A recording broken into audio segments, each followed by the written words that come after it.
और चौथी बात कि हमारे जीवन की जितनी न्यूनताएं हैं, जीवन की जितनी कमियां हैं, वे जीवन की कमियां उसके माध्यम से पूर्ण हो सकती हैं।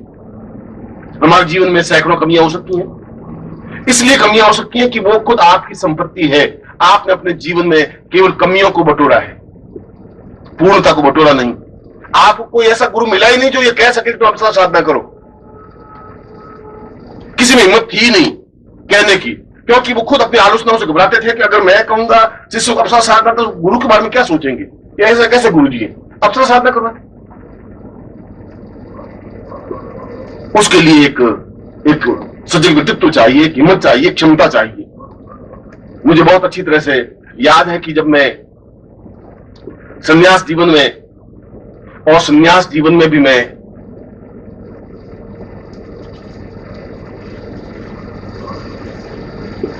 आपके सामने में अगर गृहस्थ जीवन में हूं, और गृहस्थ जीवन में रह करके अगर मैंने अप्सरा साधना की है तो मेरी पत्नी को कोई आपत्ति आलोचना नहीं हुई। और मैं इस समय भी अपने दोनों हाथ उठा करके पूर्ण ईश्वर को साक्षी करके कह सकता हूं कि मैं पूर्णतः एकनिष्ठ रहा हूं। इस बात का मुझे गर्व है। यद्यपि एक अप्सरा साधना नहीं, 108 अप्सरा साधना जीवन में की, प्रत्यक्ष किया, और उनसे आज भी 10 मिनट, 15 मिनट, 2 घंटे बात करने में मुझे कोई संकोच है नहीं। मैं उससे मेरे जीवन में कोई व्यतिक्रम नहीं आया, मेरे परिवार में कोई व्यतिक्रम नहीं आया, मेरे ग्रस्त जीवन में कोई न्यूनता नहीं है, मेरे आंख में कहीं गंदगी की कोई लाइन लिखी हुई नहीं है।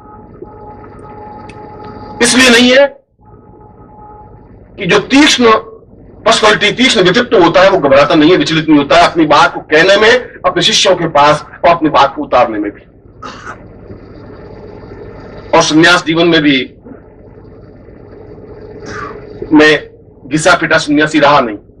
मैं सारी बात आपके पृष्ठभूमि को स्पष्ट, क्योंकि आप जब घर जाएंगे तो लोग पूछेंगे कि आप अप्सरा साधना करने को थे, अब यही रह गया बाकी। इसलिए मैं आपको ये बात स्पष्ट कर देना चाहता हूं, क्योंकि उनकी आंख की गंदगी तो मैं सारे शरीर को गंदा कर देगी तुम्हारे। वो कहेंगे कि पहली बार सुना, ऐसे कैसे गुरुजी तुम्हारे अप्सराएं साधना करवा रहे, कितनी अप्सराएं आई भैया, अब तुम क्या जवाब दोगे? इसलिए मैं उस समय भी संन्यास जीवन में था तो मैं घिसा पिटा सन्यासी रहा नहीं। एक हाथ में मेरे कमंडल था, एक हाथ में कैमरा था, और सन्यासी वहां हिमालय के सन्यासी एकत्र होकर के ये कहा कि ये सन्यास धर्म के विपरीत है, कैमरा नहीं हो सकता सन्यासी के पास। मैंने कहा कैमरे से मेरा सन्यास धर्म खंडित कहां होता है? कैमरा अगर मैं लटका देता हूं और हिमालय के अच्छे चित्र खींच लेता हूं तो इससे मेरा सन्यास धर्म कहां खंडित हो गया, मेरी साधना कहां खंडित हो गई? उनका नहीं, ऐसा तो हो ही नहीं सकता। मैं क्यों नहीं हो सकता? अगर मैं कमंडल नीचे रख करके 4 चित्र हिमालय के खींच लेता हूं और सूर्योदय के खींच लेता हूं तो कहां मेरी साधना में न्यूनता आती है? मगर उनके गले बात उतर नहीं रही थी। और जब साधनाओं की पूर्णता करके, ब्रह्म साधना संपन्न करके जब सिद्धाश्रम में गया तो उस समय सिद्धाश्रम एक शमशान की तरह था। शमशान की तरह का मतलब यौन, कोई आवाज नहीं, कोई हलचल नहीं, कोई चेतना नहीं, बस वो सन्यासी बैठे लंगोट लगाए हुए, आंख बंद किए, 2 साल से साधना कर रहे हैं, आंख बंद किए ध्यान लगा रहे हैं। कोई 3 साल से समाधि है, किसी की 5 साल से समाधि है। हमने कहा इस जगह अपन जिंदा नहीं रह सकते, ये आंख बंद करके 3-3 साल 2-2 साल अपन नहीं बैठ सकते, ये संभव नहीं है, ये उचित नहीं है। ये सिद्धि योगा झील है, इतनी सुंदर स्फटिक की नावें हैं, ये सिद्धि योगा झील में स्नान करने का एक आनंद है, तृप्ति है, एक संगीत है, ये सब ये कैसे होगा? वहां पर मैं तो नया नया गया था, तो मुझसे तो 100 साल पहले आए हुए थे, 200 साल पहले का आए हुए थे, 50 साल पहले का आए हुए थे, सन्यासियों की कमी थी नहीं। मगर सन्यासी सब रूखे सूखे हुए, गाल पिचके हुए, और एक लंगोट लगाई और बैठे, कोई वहां बैठा, कोई वहां बैठा, कोई वहां बैठा, वो इससे बात करे नहीं, वो इससे बात करे नहीं। 2, 4, 5, 6 दिन बीत गए। मैंने कहा कि ये सिद्धाश्रम तो नहीं हो सकता। अगर ऐसा सिद्धाश्रम है तो फिर मेरा शिष्य कोई जा ही नहीं सकता, वहां क्या करेगा जाकर? मैंने 2-4 सन्यासियों से पूछा, मैंने कहा कि ये सिद्धाश्रम जिसके बारे में लोग इतनी तपस्या करते हैं, इतना प्राण सुखा देते हैं, इतनी पंचाग्नि करते हैं, फिर यहां पहुंचते हैं तो ये सिद्धाश्रम आपने भी देखा नहीं, यही सिद्धाश्रम है। मैंने कहा इस सिद्धाश्रम में तो कोई हलचल नहीं है, कोई चेतना है ही नहीं। उसमें हलचल क्या होता है? ध्यान लगाना है, साधना करनी है, मंत्र जाप करना है।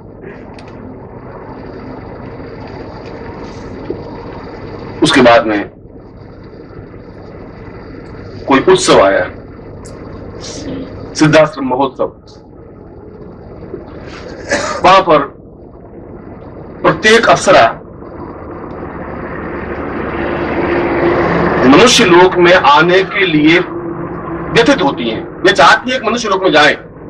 प्रत्येक देवता की इच्छा होती है कि हम जन्म लें, इसलिए विष्णु बार बार जन्म लेते हैं, इसलिए भगवान शिव कई रूपों में जन्म लेते हैं। कभी शंकराचार्य के रूप में जन्म लेते हैं, कभी विवेकानंद के रूप में जन्म लेते हैं, कभी गोरखनाथ के रूप में जन्म लेते हैं, क्योंकि देवताओं की आकांक्षा होती है कि मनुष्य रूप में रह करके हम जीवन के आनंद को भोगें। और ठीक इसी प्रकार से अप्सराएं भी इस उम्मीद में प्रतीक्षा में रहती हैं कि हम ग्रस्त जीवन में और किसी इस संसारिक जीवन में किसी व्यक्ति के पास रहें। और मैंने उनका आह्वान करके रंभा, मेनका, उर्वशी और तिलोत्तमा, मैंने कहा कि कल सिद्धाश्रम दिवस है और तुम्हें नृत्य करना है। नृत्य सिद्धाश्रम में भस्म हो जाएंगे। क्यों भस्म हो जाएंगे? उन्होंने कहा आप नहीं जानते निखिलेश्वरानंद जी, आप नहीं जानते, यहां की परिपाटी नृत्य की नहीं है।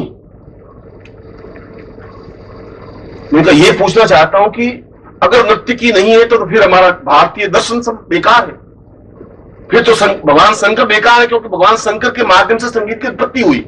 उनका तांडव नृत्य हुआ, तांडव नृत्य से 14 शब्द निकले और उन 14 शब्दों से पूरी ये व्याकरण की रचना हुई। फिर ये क्या नृत्य? भगवान शंकर ने नृत्य क्यों किया? अगर वह नृत्य दोष युक्त है फिर तुम्हारा नृत्य भी दोष युक्त है। भगवान विष्णु ने मोहिनी रूप धारण क्यों किया? फिर क्यों नृत्य किया? मैं उनको कन्विंस कर रहा था और वे बहुत घबराई हुई। उन्होंने सोचा कि अगर गुरुदेव आ गए सच्चिदानंद जी तो बहुत मुश्किल हो जाएगी, आप नहीं जानते। मैंने कहा तुम्हें कल नृत्य करना है, जो कुछ होगा कल देख लेंगे। और उनको तैयार किया और दूसरे दिन सारे सन्यासी आकर के बैठे, करीब 1,500 गुरुदेव आकर के बैठे। बेबी बैठी आती मगर नृत्य नहीं करती थी, आती थी, संगीत गंधर्व आते थे, संगीत नहीं गाते थे, बैठे रहते थे, उपस्थिति होती थी। अप्सराएं आती थी, नृत्य नहीं करती थी, बैठी रहती थी।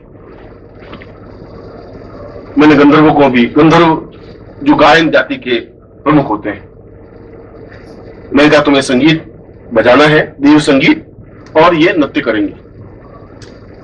और जो भी जिनका भी क्रोध होगा मैं अपने आप ऊपर झेलूंगा, जवाब मैं दूंगा।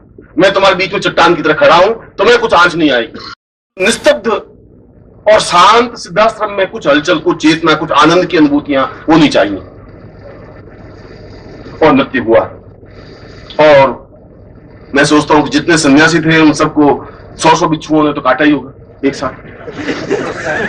कुछ उनके देख रहे थे, उनकी तरफ ताक रहे थे और उछल रहे थे और जोश में ऊंचे नीचे हो नहीं रहे थे। घंटे भर का पूरा नृत्य हुआ। बीच में एक निर्भयानंद जी थे, वो बहुत ही काफी वर्ष 700-800 साल के थे। उन्होंने कहा कि ये नृत्य का किसने कहा? मैंने कहा नृत्य का तो मैंने कहा है। उन्होंने कहा कि ऐसा अश्लील नृत्य और इस अप्सराओं से? मैंने कहा कि फिर अगर इनके शरीर में और इनके जीवन में कहीं अश्लीलता है तो फिर कोणार्क के मंदिर हमें जला देने चाहिए, फिर खजुराहो के मंदिर जला देने पड़ेंगे, फिर देवताओं की जितनी मूर्तियां हैं भारत में उन सबको जला देनी पड़ेंगी, फिर तुलसीदास की रामायण में जो सीता का वर्णन है उसको जला देना पड़ेगा, फिर वाल्मीकि ने जो सीता का वर्णन किया उसको भी जला देना पड़ेगा। अश्लीलता कहां है? फिर अश्लीलता तो निर्भयानंद जी आपकी आंख में तुम उसमें गड़बड़ देख रहे हो। कहां गड़बड़ है? कौन सी न्यूनता आ गई? नृत्य में कहां सी कमी आ गई? ऐसा जवाब किसी ने दिया नहीं था। और मैंने कहा ज्यादा से ज्यादा रवाना कर देंगे, बाहर चले जाएंगे। नहीं सिद्धाश्रम नहीं, सही सिद्धाश्रम, कोई सिद्धाश्रम से कोई जिंदगी तो नहीं पार हो जाएगी। उनका कि आपने इनको कहा था, मैंने कहा था। और मैंने इसलिए कहा था कि ये नृत्य जीवन का एक आवश्यक तत्व है और उर्वशी और रंभा, मेनका और अप्सराएं भी जीवन का एक आवश्यक तत्व है। अगर आपको कोई अश्लीलता दिखाई दे तो आपकी आंख में जरूर हो सकती है, इनकी आंखों में कहीं कुछ नहीं है, इनकी आंखों में कोई न्यूनता नहीं, कमी नहीं है। उसके बाद में एक चिंतन बना नृत्य का, गंधर्व का, संगीत का, भावनाओं का।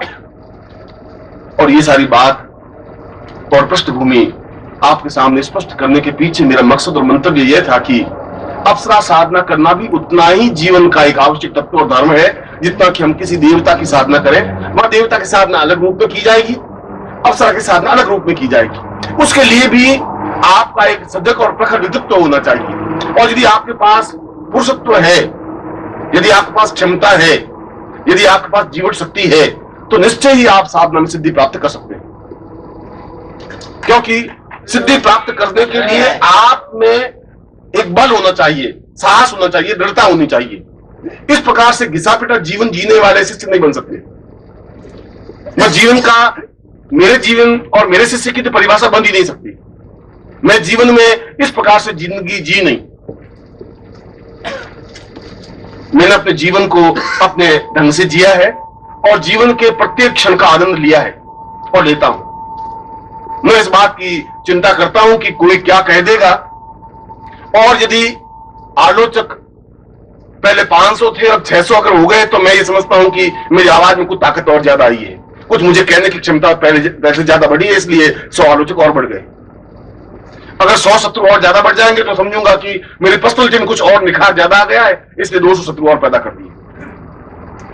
मुर्दा और कमजोर और गए बीते लोगों के शत्रु नहीं बनते, काय और नपुंसकों के शत्रु नहीं होते। आलोचना उनकी होती है जो मर्दान की रखते हैं, हिम्मत रखते हैं, साहस रखते हैं, क्षमता रखते हैं।